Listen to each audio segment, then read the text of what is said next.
Rajasthan Royals clash.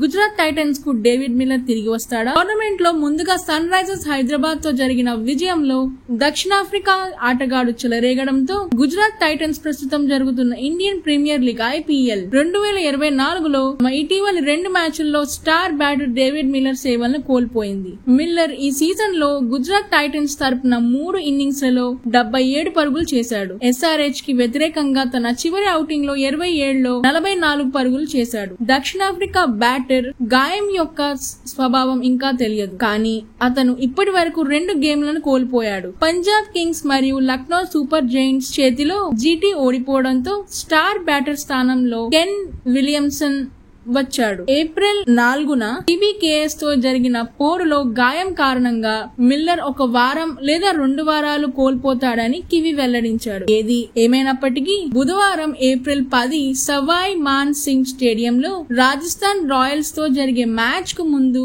Batter జట్టుతో జైపూర్ కు చేరుకున్న మ్యాచ్ సందర్భంగా నెట్స్ లో కూడా బ్యాటింగ్ చేశాడు. కానీ మిల్లర్ ఇంత త్వరగా ప్లే 11కి తిరిగి వస్తాడా? అతను దానిని నెట్స్ లో కొట్టినప్పటికీ ప్రీ మ్యాచ్ ప్రెస్ కాన్ఫరెన్స్ లో అతని సహచరుడు స్పెన్సర్ జాన్సన్ సూచించినట్లుగా మిల్లర్ తన మాజీ జట్ రాజస్థాన్ రాయల్స్ తో జరిగిన మ్యాచ్ ని ఇప్పటికీ కోల్పోవచ్చు. డేవి అతను తిరిగి రావడానికి చాలా దూరంలో లేడని నేను అనుకుంటున్నాను. అతను దీనిని కోల్పోయినప్పటికీ అతను తదుపరి దానికి అందుబాటులో ఉంటాడు అని జాన్సన్ ప్రీ మ్యాచ్ మీడియా సమావేశంలో చెప్పాడు. టైటన్స్ TBKS తో ఓటమిలో మిల్లర్ వంటి ఆటగాడిని కోల్పోలేదు, కానీ LSG కి వ్యతిరేకంగా రన్ సమయంలో ఆటలను పూర్తి చేయడంలో వారు ఖచ్చితంగా అతని కూల్ హెడ్ ని కోల్పోయాడు.